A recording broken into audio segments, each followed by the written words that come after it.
আতনাস মাত্র ৩ বছর বয়সী এক ছোট্ট নিষ্পাপ ফুলের মতো শিশু। পরিবারের সবাই তাকে পরি নামে ডাকত, কারণ সে ছিল তার চোখের মণি। ছোট্ট আতনাজের মিষ্টি হাসি ছিল সকালবেলার রোদের আলো, যা ছড়িয়ে পড়ত আনন্দ আর প্রাণে। কিন্তু আজ সেই পরি আর নেই। একটি নির্মম ঘটনায় আমাদের ছেড়ে চিরতরে চলে গেছে। রয়ে গেছে এক বুক হাহাকার, অশ্রু আর এক অনির্বচনীয় শূন্যতা। এই মর্মান্তিক ঘটনাটি ঘটে 18 জুন বুধবার চট্টগ্রামের সন্দ্বীপ উপজেলার গাছুয়া ইউনিয়নের মোয়াজ্জম খাঁর বাড়িতে। সেখানে আতনাস নানার বাড়িতে বেড়াতে এসেছিল। সেই সন্ধ্যা, যেটা ছিল অন্যরকম দিনের মতোই এক সাধারণ সন্ধ্যা। নানার ঘরে ছিল এক রাশ আনন্দে ভরা। ছোটরা খেলা করছিল, আতনাজও খেলছিল তার বড় বোন ও অন্যান্য শিশুদের সঙ্গে। হাতের মধ্যে ছিল ছোট একটা মার্বেল, যেটা সে খুব পছন্দ করত। কিন্তু এক মুহূর্তের খেলা যেন পরিণত হলো এক ভয়ঙ্কর বিপদে। আতনাস সবার অগোচরে সে একটি মার্বেল গিলে ফেলে, আর তৎক্ষণাৎ মার্বেলটি তার শ্বাসনালীতে যায় এবং তার শ্বাসকষ্ট শুরু হয়। প্রথমে শিশুটি অসহায়ভাবে কাঁপতে থাকে, তার চেহারায় দেখা দেয় অস্বাভাবিকতা।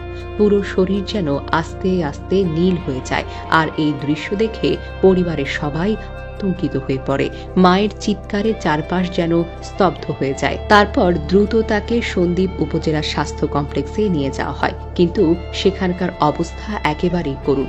হাসপাতালটি বিদ্যুৎহীন, ঘরগুলো ছিল অন্ধকার। সেখানে এক্স-রে মেশিন নেই, গলা থেকে থাকা বস্তু বের করার মতো বিশেষ কোনো যন্ত্রপাতিও নেই। ডাক্তাররা শত চেষ্টা করেও বের করতে পারেননি মার্বেলটি। উপজেলার স্বাস্থ্য কমপ্লেক্সের আবাসিক চিকিৎসক ডক্টর অপু চক্রবর্তী জানিয়েছেন, আমরা শিশুটিকে সিলিন্ডারে অক্সিজেন সাপোর্ট দিয়ে গলায় থাকা মার্বেলটি বের করার জন্য যথাসাধ্য চেষ্টা করেছি, কিন্তু গলার ভেতরে আটকে থাকার কারণে আমরা যন্ত্রপাতির অভাবে কিছুই করতে পারিনি। তখন তাকে দ্রুত এক্স-রে করে সুবিধাযুক্ত বেসরকারি হাসপাতালে নেওয়ার পরামর্শ দেওয়া হয়। তারপর পরিবারের সদস্যরা আতনাসকে বেসরকারি স্বর্ণদ্বীপ ফাউন্ডেশন হাসপাতালে নেওয়ার পথে রাত আনুমানিক 9টার দিকে শিশুটির ঘটে। আতনাসের মামি রোকেয়া বেগম বলেছেন, যদি সরকারি হাসপাতালে প্রয়োজনীয় যন্ত্রপাতি এবং বিদ্যুৎ সুবিধা থাকতো, হয়তো আমার ছোট্ট পরীকে বাঁচানো যেত।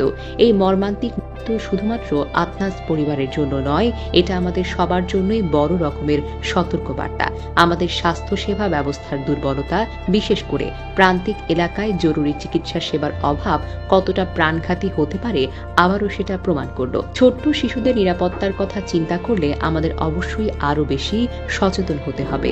মার্বেল, লিচুর বিচি, ছোট খেলনার অংশ, ছোট বোতলের ঢাকনা, মুদ্রা বা অন্য যে কোনো ছোট ছোট বস্তু শিশুদের হাত থেকে দূরে রাখতে হবে। এই ধরনের বস্তুগুলো সহজে গিলে ফেলা বা শ্বাসনালীতে আটকে যাওয়ার কারণ হয়ে দাঁড়াতে পারে। শিশুর গলায় বা শ্বাসনালীতে কিছু আটকে গেলে প্রাথমিক অবস্থায় তাকে উল্টো করে ধরে পিঠে 5টি শক্তিশালী অথবা ম্যানুয়ালি সাহায্য করুন। মনে রাখবেন, এক মুহূর্তের দেরিও শিশুর জন্য প্রাণঘাতী হতে পারে।